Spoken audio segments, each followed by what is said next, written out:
vamos a dar inicio. Entonces, claves para abordar un texto narrativo. Esto es dentro de la mirada, pues, de la prueba saber, ¿sí? Identificar la estructura narrativa. Eso implica comprender cómo está organizado el texto.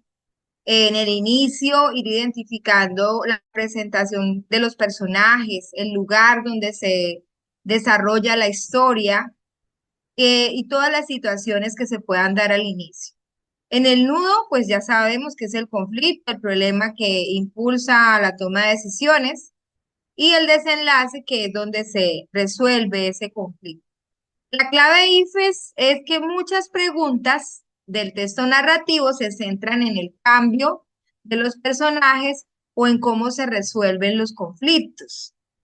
Es importante, creo que es una de los ejercicios más interesantes de esta tipología textual, es reconocer el narrador, ubicar quién cuenta la historia, ¿sí? Identificar dentro de muchas voces que pueden existir en el texto, quién es el que está narrando o el que está contando la historia. Entonces puede estar en primera persona participa en la historia, puede ser protagonista o puede hacer las veces de testigo, ¿sí? Tenemos tercera persona, que es quien observa desde afuera, ¿sí? Es omnisciente. ¿Y por qué decimos que es omnisciente? ¿Por qué? ¿Cuál es la característica principal? Que conoce absolutamente todo lo que pasa, tipo las emociones de los personajes, todas las cosas. Muy bien, sabe lo que piensan y lo que sienten los personajes. Dice que la clave es que te pueden preguntar por el punto de vista o por la intención que tiene el narrador.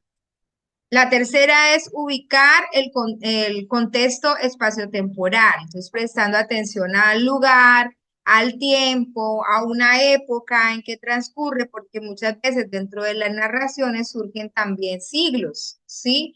Es importante reconocer, ustedes en noveno, desde octavo grado están reconociendo épocas, entonces en octavo ven todo lo que es literatura precolombina, pero también ven barroco, pero también ven romanticismo, pero también ven realismo, y en noveno vuelven a ver los temas ya desde a nivel de literatura latinoamericana, vuelven a ver los mismos movimientos.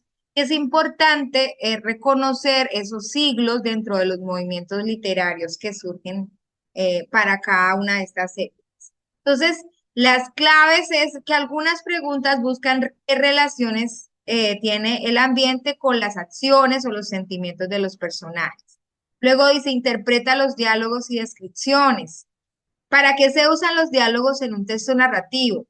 Para revelar cuál es el conflicto, para mirar cuál es el tipo de relación que se establece o las emociones que afloran dentro de la historia. David tiene la mano levantada. Profe, ¿será que puede subir para mirar el uno y el 2, por favor? Claro que sí. Entonces aquí tenemos uno y dos, identifica la estructura narrativa, comprendiendo cómo está organizado el texto. Y es importante prestar atención a todos estos detalles cuando empezamos a abordar el texto. ¿Por qué? Porque eso nos ahorra tiempo para no tenernos que estar devolviendo otra vez al texto para contestar las preguntas, ¿sí? Entonces, digamos, ¿cuáles son los personajes? Ah, aquí dice que la selva. Ah, bueno, están en una selva. Situación inicial, digamos, qué le pasó al personaje o dónde se encontraba el personaje. El nudo, cuál es el problema que impulsa pues a la toma de decisiones, y en el desenlace, en la resolución del conflicto, cómo lo resuelve. El segundo es reconocer el narrador. Hablábamos de los tipos de narrador, los que están en primera persona, los que están en tercera persona, ¿sí? La tercera es ubicar el contexto espaciotemporal. Entonces, tenemos que prestar atención, como los decía antes, a dónde ocurre, en qué lugar ocurren los hechos, cuándo y en cuánto tiempo transcurre. ¿sí? El cuarto, interpretar los diálogos, le estaba hablando de para qué sirven los diálogos. Para revelar conflictos, para hablar de relaciones o las emociones de los personajes. ¿Para qué sirven las descripciones? Que ese es otro tema que tenemos que volver a aportar dentro de esa reflexión que hacemos, y es que hay tipos de descripción que conocemos desde primaria, pero que eso se nos olvida. Por ejemplo, ustedes recuerdan que es una prosopografía.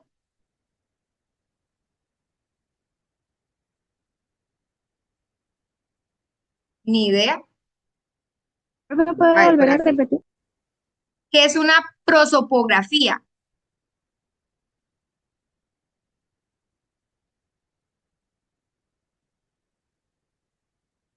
¿Nada?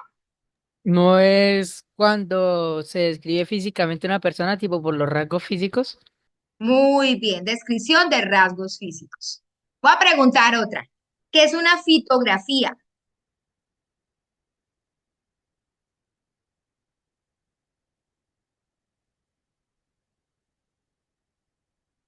La descripción de una fito. ¿Qué les dice fito? ¿Qué prefijo? De un paisaje. No, la descripción de ¿De las paisaje se plantas, llama profe? de las plantas. La fitografía es de las plantas. La que me acabas de mencionar es de paisajes, se llama topografía, ¿sí? Otro tipo de descripción que podríamos mirar es la etopeya. ¿Qué describe una etopeya? Etopeya.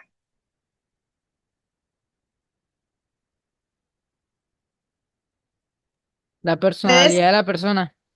muy bien, la forma de ser, ¿cierto? Los comportamientos. Y la mezcla entonces entre prosopografía y etopeya dan lugar a un nuevo tipo de descripción que junta a los dos. ¿Cómo se llama?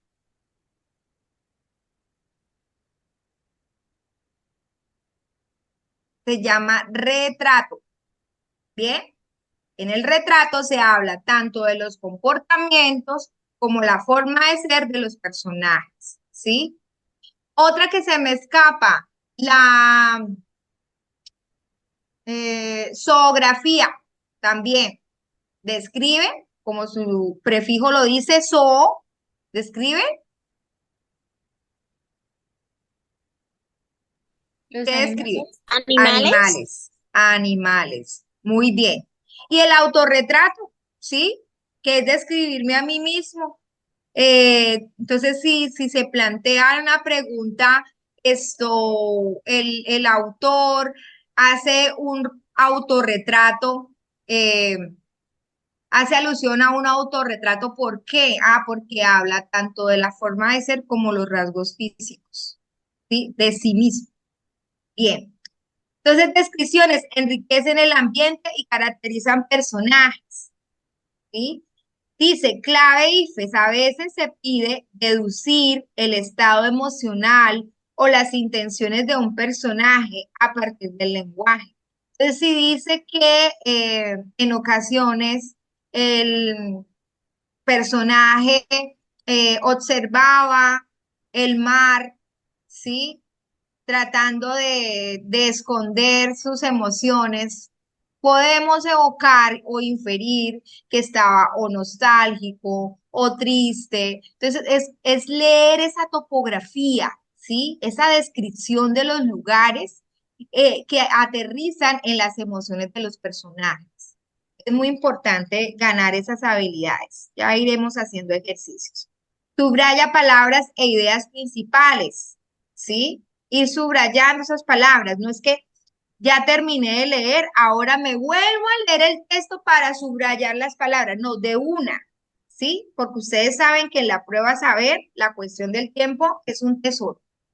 Entonces, ir subrayando las palabras desconocidas o las palabras que usted considere que, uy, esta palabra me la pueden preguntar, la voy a subrayar, porque cuando los textos son muy largos, yo tengo que volver a todos los párrafos ¿Dónde fue que yo vi esa palabra?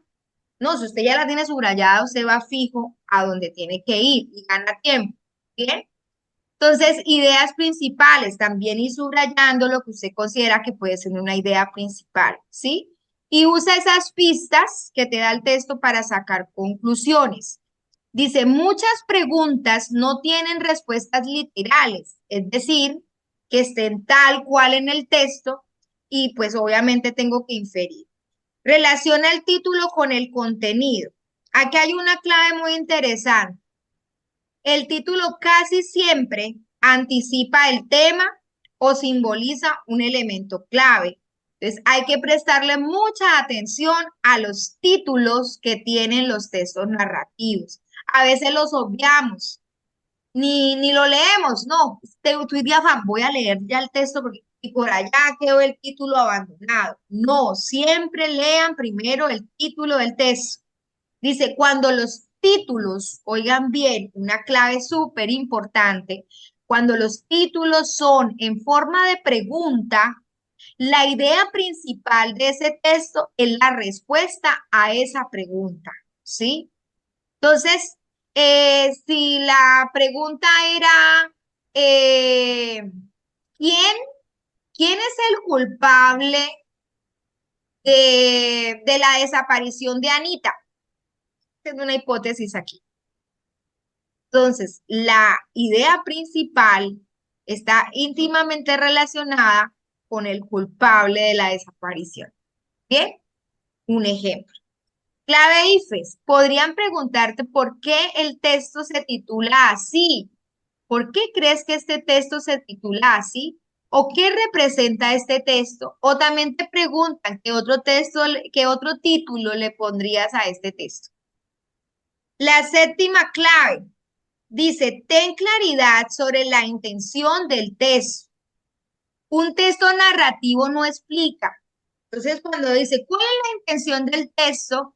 Y por allá aparece, explicar las razones por las cuales Pepito Pérez abandona a su hijo. Explicar. Un texto narrativo no explica. Un texto narrativo entretiene, enseña, ¿sí?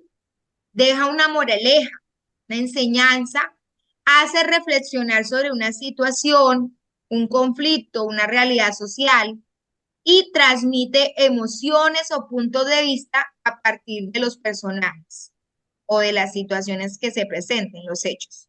De la prueba saber suele explorar el efecto del texto en el lector o en su propósito comunicativo, ¿sí?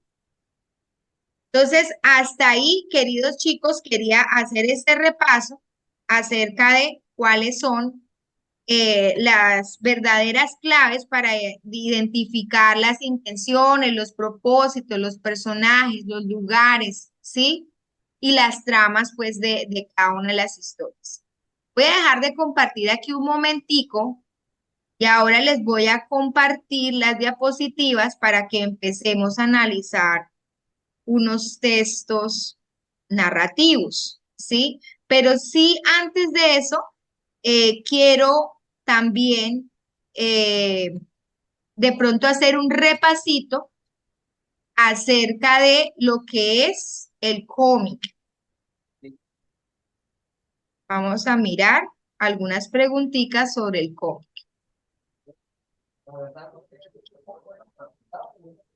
Ya les comparto pantalla. Por ahí hay alguien que está, por favor, se silencian. Y tenemos a Mafalda. La primera viñeta dice, es para masticarlo, pero no hay que tragárselo, ¿sí? Y Mafalda pregunta, ¿el discurso de quién? ¿Sí? Entonces dice, cuando Mafalda pregunta, ¿de quién es el discurso que hay que masticar? ¿Sí? Pero no hay que tragárselo, quiere decir que el discurso debe analizarse, pero no hay que creerlo. B, aprobarse, pero no hay que admitirlo. C, criticarse, pero no hay que creerlo. D, aprobarse, pero hay que reformular.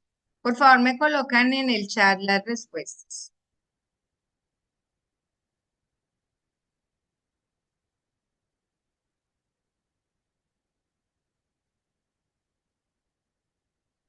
A ver, vamos a mirar. Bueno, qué chévere. Todos dicen que es la A, todos los que participaron. Entonces dice analizarse, pero no hay que creer. Efectivamente, Mafalda sugiere que los discursos deben ser reflexionados y cuestionados en lugar de aceptarlos de manera crítica. La metáfora de masticar pero no tragar indica la necesidad de un pensamiento crítico frente a la información recibida. Vamos a la siguiente. Entonces, en las caricaturas y en los cómics debemos analizar también los gestos, las expresiones corporales. La expresión en la cara del padre al oír la pregunta de Mafalda se debe a que A, no está de acuerdo con lo que dice Mafalda. B, no entendió lo que Mafalda quería decir. C, le disgustó que Mafalda lo interrumpiera tan súbitamente. D, no esperaba la interpretación que hizo Mafalda de sus palabras. Bueno, no sé si soy yo, pero me está mostrando la pregunta a la que Profe, está estoy leyendo, haciendo profe. la misma pregunta. Ah, o sea que no pasó la diapositiva, tan raro. A ver. Gracias por decirme, chicos. ¿Ahora sí la ve? Sí, señora. Señora, Listo. Entonces miremos la expresión en la cara del padre. ¿Será de desacuerdo? ¿Será de que no comprendió? ¿Será de disgusto? ¿O está sorprendido? Fue inesperado.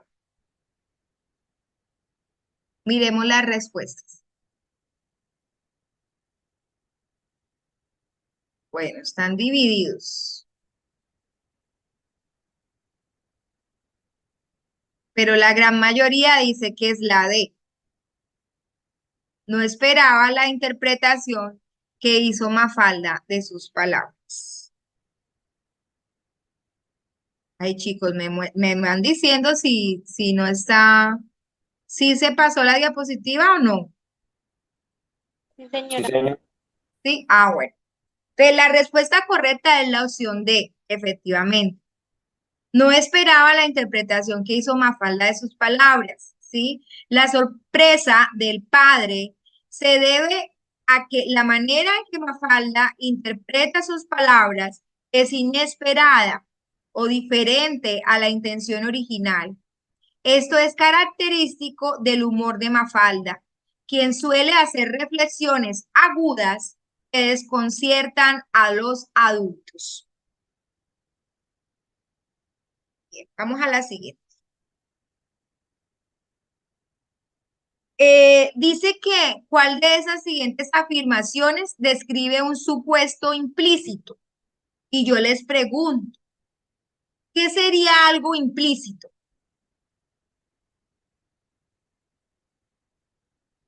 Algo que, o sea, el texto está dando a comprender. Bien, y algo explícito no sería también algo que el texto me está dando a comprender. Tratemos de mirar cuál sería la característica esencial de algo que está implícito dentro de esta eh, forma narrativa.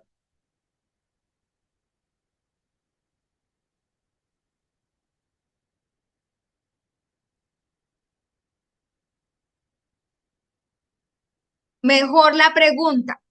Entonces, ¿cuál es la diferencia entre algo que está implícito y algo que está explícito? Lo que está explícito es algo que dice directamente el texto, información que brinda directamente. Y lo que está implícito son como, por así decirlo, las cosas que están entre líneas y que el texto no dice literalmente, pero sí da a entender, por ejemplo. Excelente, muy bien. Qué Se piloso. deduce sin que se explique, profe. Lo implícito se deduce sin que se explique. Sí, creería yo. ¿Sí? ¿Qué dicen los demás?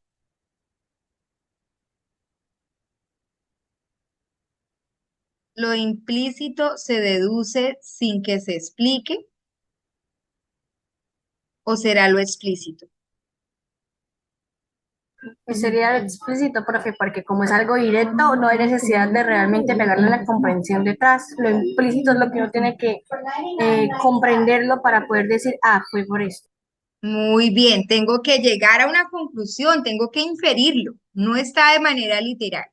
Bien, entonces, ¿cuál de estas afirmaciones es un supuesto implícito? A. Los discursos de los políticos son engañosos. B. Los chicles son malos para la salud de los niños. C. Los padres no entienden a sus hijos. D. Los discursos de los políticos son difíciles. Miremos que ya me están escribiendo las respuestas en el chat. Bien, Juan Camilo ya me había escrito, lo implícito es lo que no está de manera literal. Bien, Melanie, bien, bien, Daniel.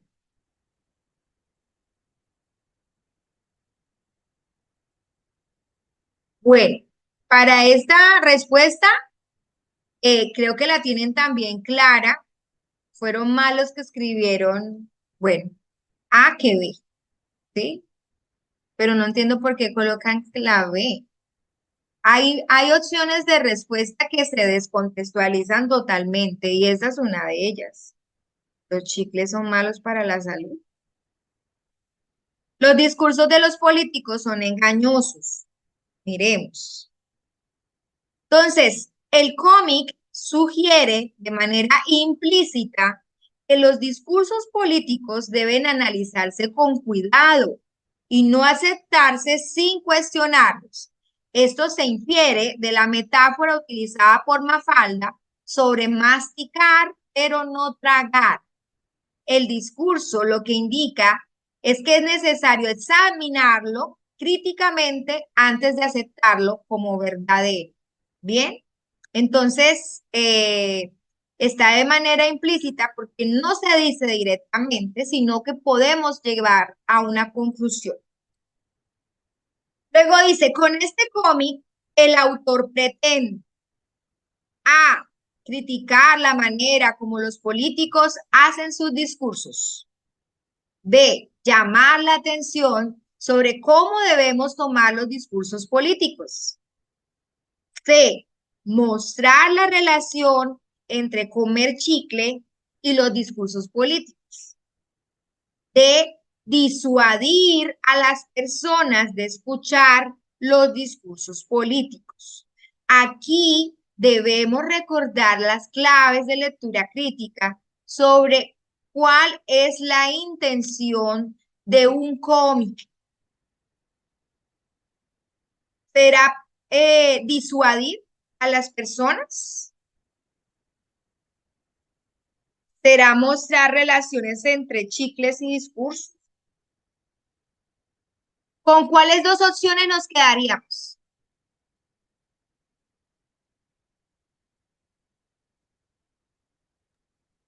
Vamos a ver si la respuesta está unificada. Pues yo me quedaría con entre la A y la B. Entre la A y la B.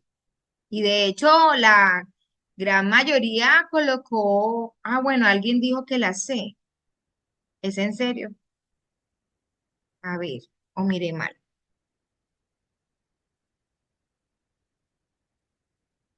Sí, bueno, y también otros dicen que la A.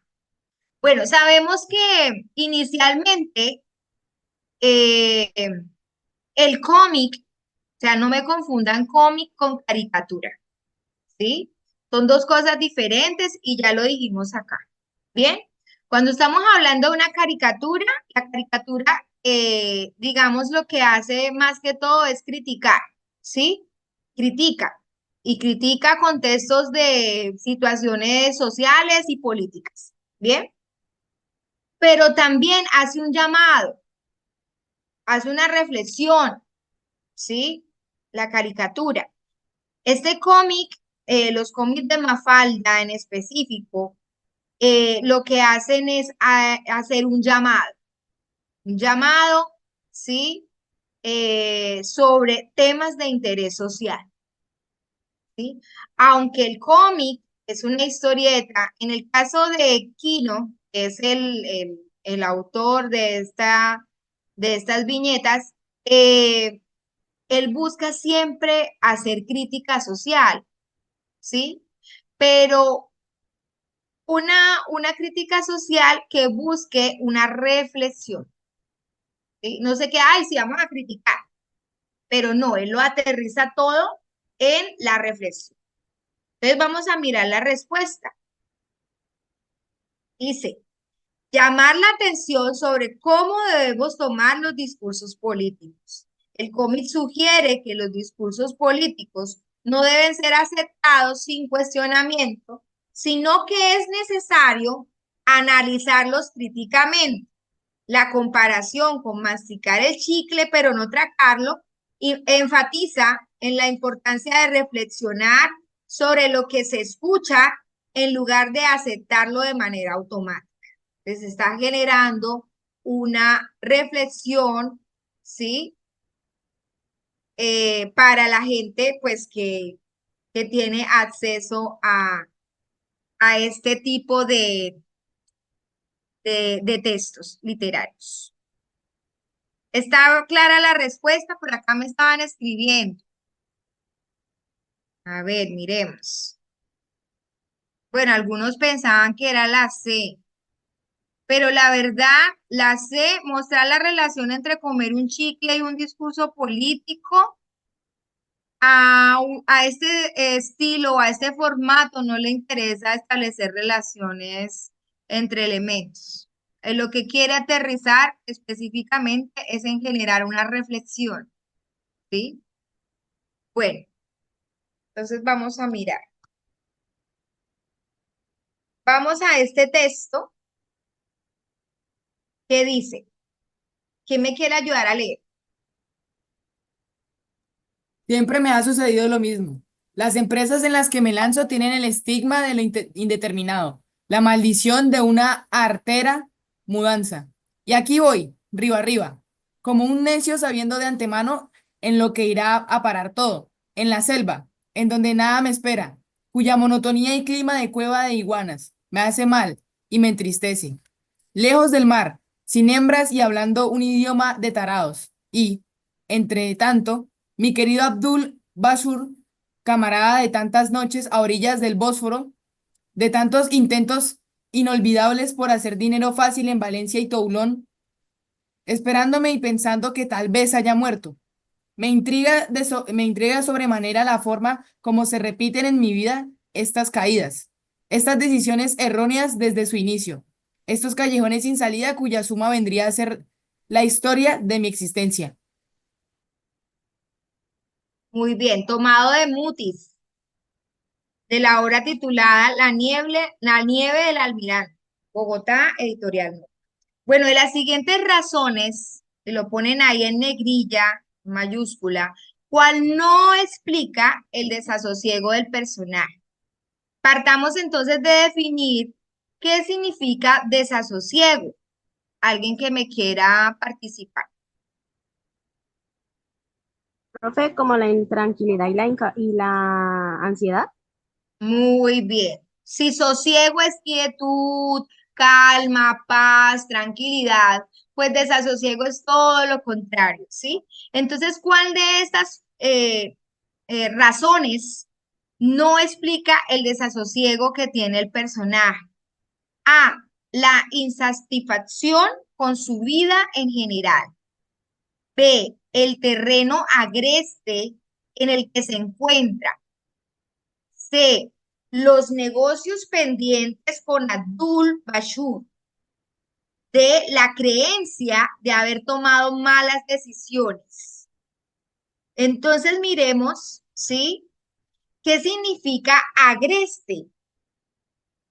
¿Sí saben el significado de esa palabra? Importantísimo identificar el vocabulario desconocido.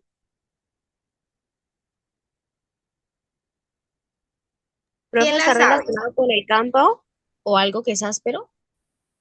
Bueno, vas por ahí. ¿Alguien tiene otra definición, pero dentro del contexto del campo? Es como algo inhóspito, donde los humanos como que no son muy compatibles con el terreno. Muy bien, ¿sí?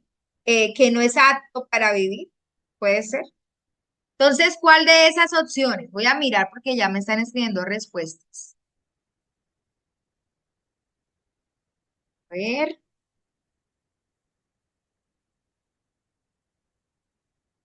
Miremos, está la B, está la C, están divididos. Está la D y está la A. A ver, miremos. Dice, siempre me ha sucedido lo mismo. Siempre me ha sucedido lo mismo. Aquí ahí tengo un cuadrito estoy tratando de quitarlo de ahí. Un momentico, ustedes no lo ven, pero es un cuadrito donde veo a los participantes y me está impidiendo ver la diapositiva. Bueno, entonces siempre me ha sucedido lo mismo. Las empresas en las que me lanzo tienen el estigma de lo indeterminado, la maldición de una artera mudanza. Y aquí voy, arriba, como un necio sabiendo de antemano en lo que irá a parar todo, en la selva, en donde nada me espera, cuya monotonía y clima de cueva de iguanas me hace mal y me entristece, lejos del mar, sin hembras, y hablando un idioma de tarados. Y entre tanto, mi querido Abdul Bashir, camarada de tantas noches a orillas del Bósforo, de tantos intentos inolvidables por hacer dinero fácil en Valencia y Toulon, esperándome y pensando que tal vez haya muerto. Me intriga sobremanera la forma como se repiten en mi vida estas caídas, estas decisiones erróneas desde su inicio, estos callejones sin salida cuya suma vendría a ser la historia de mis historias. Entonces, ¿cuál es la que no explica el desasosiego? Una de ellas, ¿sí? La insatisfacción con su vida en general, el terreno agreste en el que se encuentra, los negocios pendientes con Abdul Bashir, la creencia de haber tomado malas decisiones. Miremos. Voy a colocar el cuadrito acá arriba. Bueno, ahí están otra vez divididos. Bueno, algunos dicen que la C, otros dicen que la D. Nadie más ha dicho pronto que sea la A o la B. Dice cuál no explica el desasosiego. No explica el desasosiego.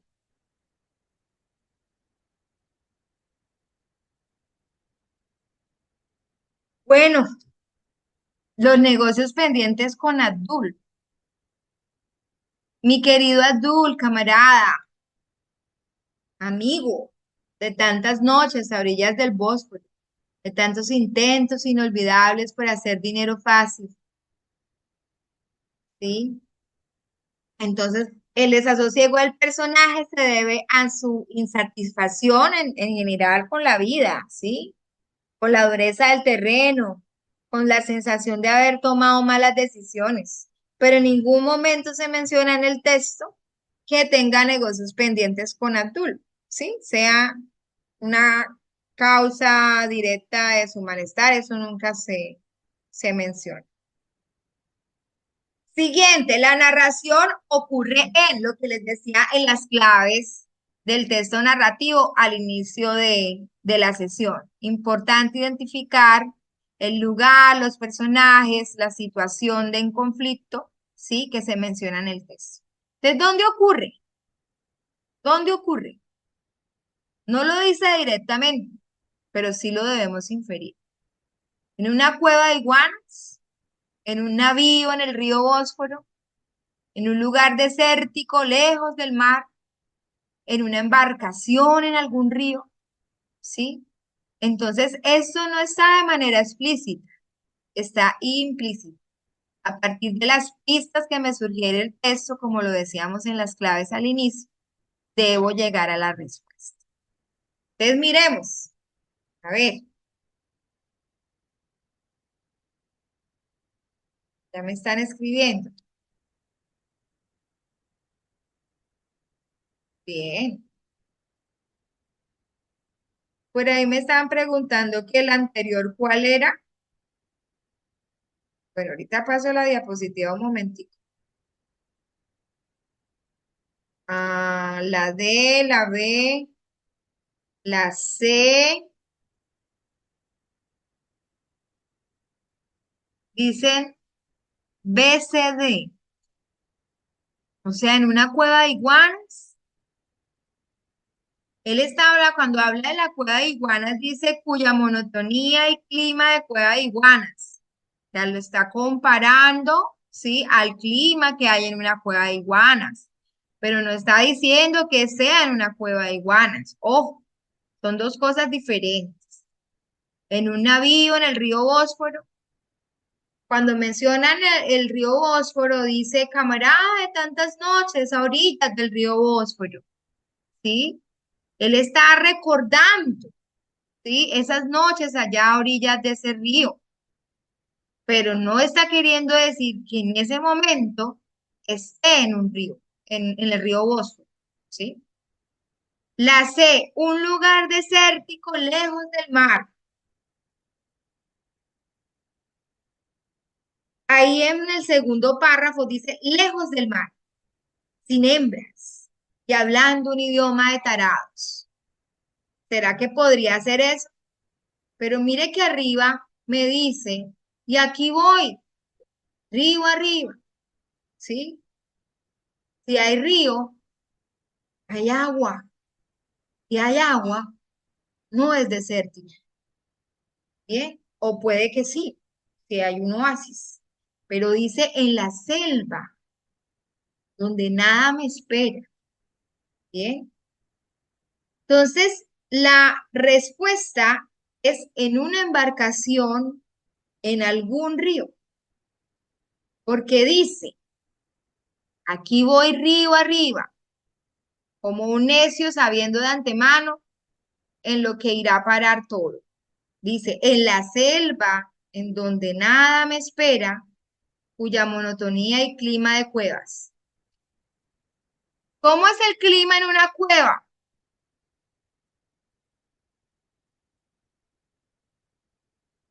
Frío. Es el frío, ¿cierto? Entonces, en el texto se menciona el río arriba, lo que indica que el personaje está navegando, ¿sí? Por eso esta respuesta es implícita, porque no nos las da de manera literal, ¿sí? Además, describe su situación en la selva, lejos del mar, lo que descarta, pues, a las otras opciones. Bien, continuemos. El autor utiliza, y aquí me parece genial porque en la prueba casi siempre salen estas palabritas, disfemismos, eufemismos. Son términos que aprendimos en primaria y que los hemos olvidado, ¿sí? El autor utiliza eufemismos para para expresar, perdón, el disgusto del narrador sin ofender al lector. B, reflexiones para presentar la experiencia y el estado de ánimo del narrador. C, juegos de palabras para asociar conceptos y recalcar el hastío del narrador. ¿Qué es el hastío? Me preguntan mucho cuando hacen pruebas a ver, profe, la palabra hastío, ¿qué significa? Entonces yo les digo, cuando uno dice estoy hastiado de comer huevo todos los días, por ejemplo, ¿qué es el hastío? Como algo de lo que te aburres o ya te fastidia. Muy bien, que me tiene hasta aquí. Por ahí dirían hasta la coronilla. ¿Bien? Entonces, dice y recalcar el hastío del narrador. Y luego dice redundancias. ¿Qué es una redundancia?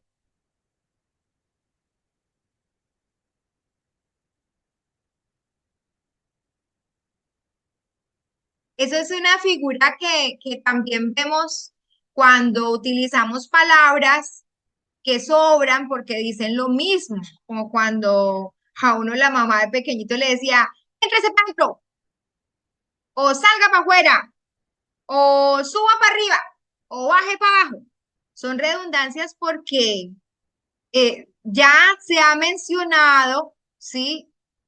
Subir, por ejemplo, en el caso de subir para arriba, si ya dije subir, ya no necesito utilizar más palabras.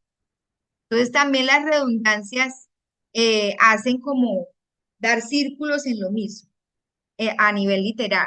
Dice, para generar un tono triste y sombrío. Voy a mirar las respuestas, ¿sí? Y voy a hacer una cortica reflexión sobre los eufemismos.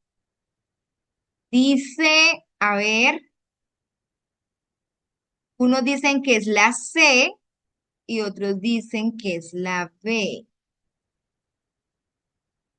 C o B. Bueno, B reflexiones, pero hay más chicos que dicen que es la C, un juego de palabras. Hay un juego de palabras para asociar conceptos y recalcar el hastío del narrador. Quiero un momentico hacer un paréntesis y mirar qué es un eufemismo, ¿sí?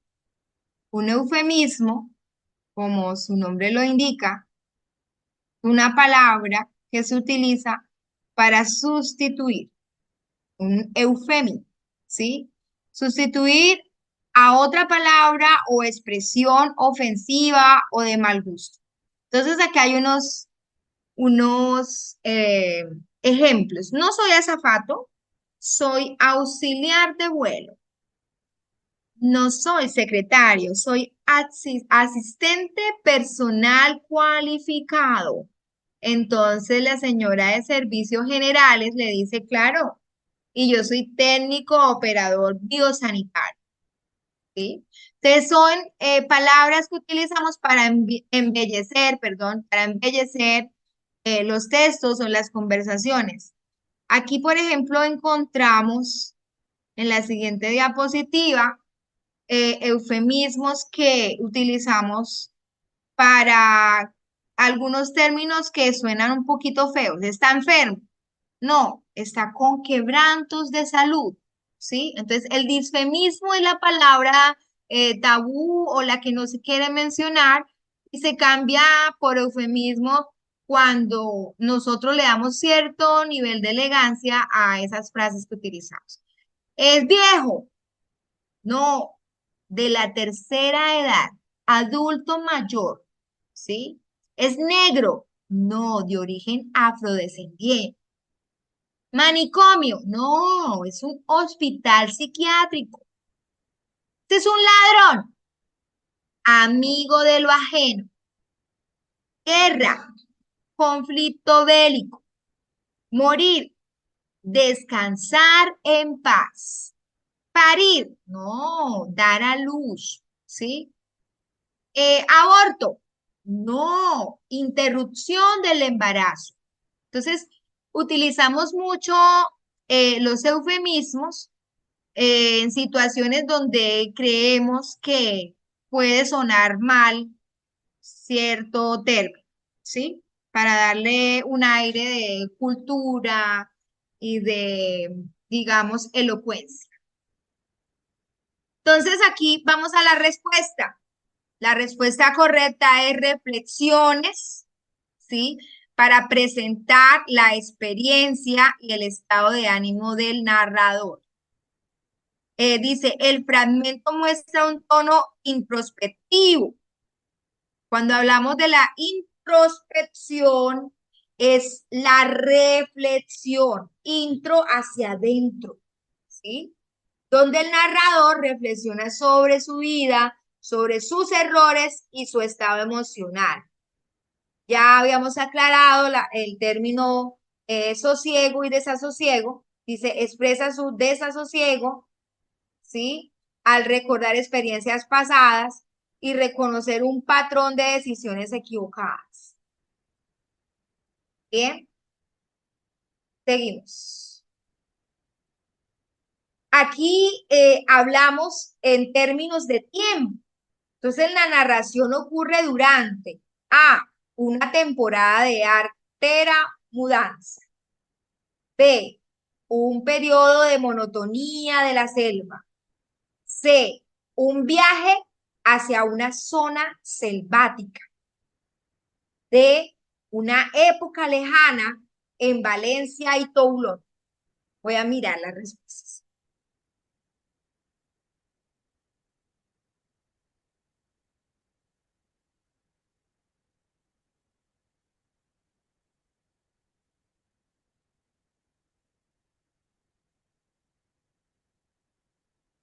Bueno, algunos dicen que es la C y otros que es la A.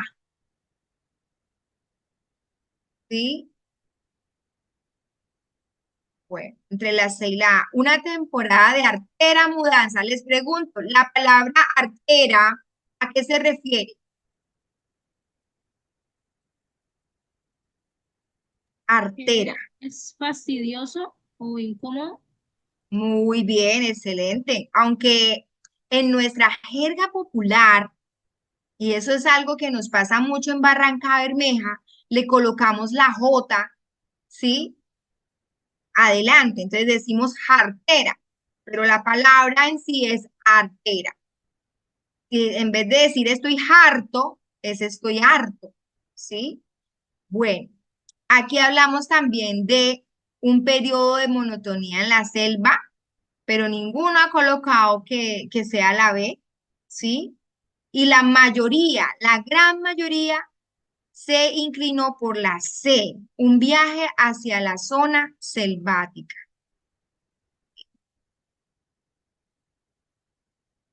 Bien, excelente. El autor menciona que va arriba, arriba, ya lo habíamos dicho. Se dirige a la selva, en donde nada me espera, lo que indica que está en medio de un viaje hacia una zona selvática, casi que aislada del mundo. Bien, ¿quién me ayuda con esta lectura? Quedan 7 minutos. Bueno, la voy a leer yo rápidamente, ¿sí? Dice, de casualidad, eh, dio la casualidad de que Schultes había tropezado con un hecho de alquimia chamánica. ¿Ustedes saben qué es un chamán? ¿Sí lo han escuchado? Sí, Sí, claro. Muy bien. Un chamán sin paralelo en el Amazonas. Dice, los ingredientes psicoactivos de la corteza del yagé, que es una bebida, pues que yo creo que la gran mayoría la conocemos, que tiene unos efectos psicoactivos, ¿sí? En las personas que la consumen, ¿sí? Empiezan a tener alucinaciones. Dice, son los betacarbolíneos, armine y armaline. Hace mucho tiempo, sin embargo, los chamanes del noroeste amazónico descubrieron que se podían ampliar dramáticamente sus efectos añadiendo unas cuantas plantas secundarias, o sea, hacer ahí una alquimia, una mezcla. Ese es un importante rasgo de muchos preparados tradicionales y se debe en parte al hecho de que diferentes compuestos químicos en cantidades relativamente pequeñas pueden hacerse mutuamente más potentes. En el caso del yagé, se han identificado hasta la fecha cerca de 21 añadidos, o sea, tiene 21 clases de hierbas, impresionante. Dos de estos son de particular interés. Dice, la Cichotria viridis es un arbusto de la familia del café. Dice, la Chagropanga es la Diploteris cabrerana, un bejuco selvático con relación cercana al yagé. Cuando el yagé se combina con alguna de las dos plantas agregadas, el resultado es un potente efecto sinérgico, una versión bioquímica de una totalidad mayor que la suma de sus partes. Las visiones, tal como los indios le prometieron a Schultes, se hicieron más brillantes y los tonos azules y púrpuras se expandieron hasta cubrir todo el espectro del arco iris. Lo que asombró a Schultes fue menos el efecto, ¿sí?, puro de las drogas para ese entonces. Después de todo, se estaba acostumbrando a la inmersión de su conciencia en el color, es decir, que veían, ¿sí?, muchos colores. Que el implícito problema intelectual planteado por esos complejos preparados dice, la flora amazónica contiene literalmente decenas de miles de especies. ¿Cómo aprendieron los indios a identificar y combinar en forma tan refinada esas plantas morfológicamente distintas que poseían propiedades químicas tan peculiares y complementarias? La explicación científica tradicional es el tanteo, término razonable que puede bien dar razón de ciertas innovaciones, pero en otro nivel, como comprobó Schultes, después de pasar más tiempo en la selva, es un eufemismo que esconde el hecho de que los etnobotánicos, es decir, que está cubriendo algo, ¿sí?, tienen una idea muy vaga de cómo los indios hicieron sus descubrimientos en primer lugar. El problema del tanteo, de la prueba por eliminación, es que la elaboración de los preparados a menudo implica procedimientos muy complejos o rinde resultados de escaso o ningún valor. El yagé es un bejuco incomible y sin características definidas que rara vez florece, es decir, que rara vez echa flores.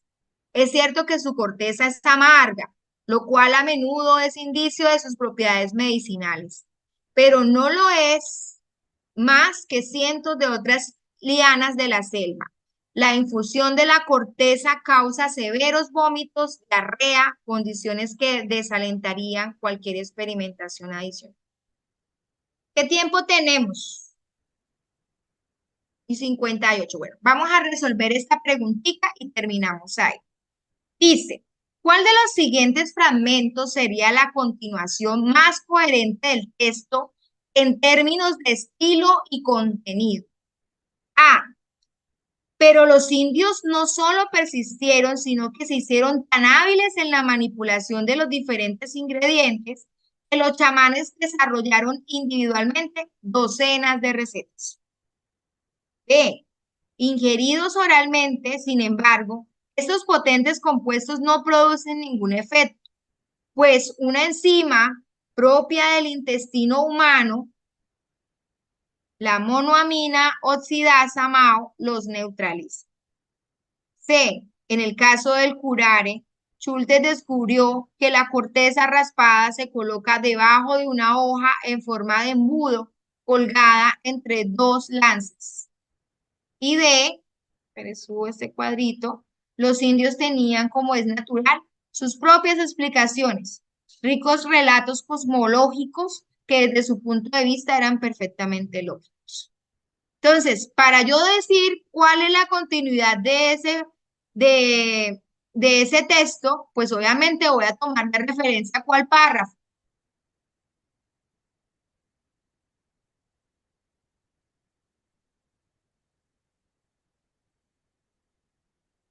¿Cuál párrafo voy a tomar de referencia? El último, El último, ¿sí? Ahí estaban hablando del problema del tanteo. Y es lo que hacen las mamás en la cocina, tantear. Usted va echando la sal y va probando. Sí, ay, le falta un poquito. Ah, sí, otro poquito. Ay, no, se me pasó de sal. Voy a echarle un poquito más de agua para que se disuelva la sal. Eso es tantear, ¿sí? A esos que se están refiriendo cuando ellos hacen todos esos menjurjes, ¿sí? Mezclando diferentes especies de plantas, ¿no? Bueno, entonces, ¿cuál sería? Voy a mirar acá entre las respuestas porque ya me están colocando respuestas. A ver. Unos dicen que la gran mayoría dice que la A. Wow, hay unanimidad. Bueno, miremos. Dice, la opción más coherente en términos de estilo y contenido es la D. Los indios tenían, como es natural, sus propias explicaciones, ricos relatos cosmológicos que desde su punto de vista eran perfectamente lógicos, ¿sí? Porque pensemos en que ellos veían alucinaciones, ¿cierto, Michelle? Bueno, es cierto que su corteza es amarga, lo cual a menudo es indicio de sus propiedades medicinales, pero no lo es más que cientos de otras lianas de la selva. La infusión de la corteza causa severos vómitos y diarrea, ¿sí? Y esas condiciones desalientan a que la gente quiera experimentar y quiera probar el yagé. Sí, uy, no, yo voy a probar eso y me va a dar vómito y diarrea. No, yo mejor no pruebo eso. ¿Cuál sería la continuidad? Los indios tenían como es natural sus propias explicaciones, ¿sí? Sus ricos relatos cosmológicos, como que, bueno, si tú pruebas esto, vas a poder ver cosas, ¿sí? Entonces ese era el argumento que ellos daban, ese era su punto de vista para darle lógica a tomarse una bebida de esa manera, sabiendo pues las complicaciones físicas.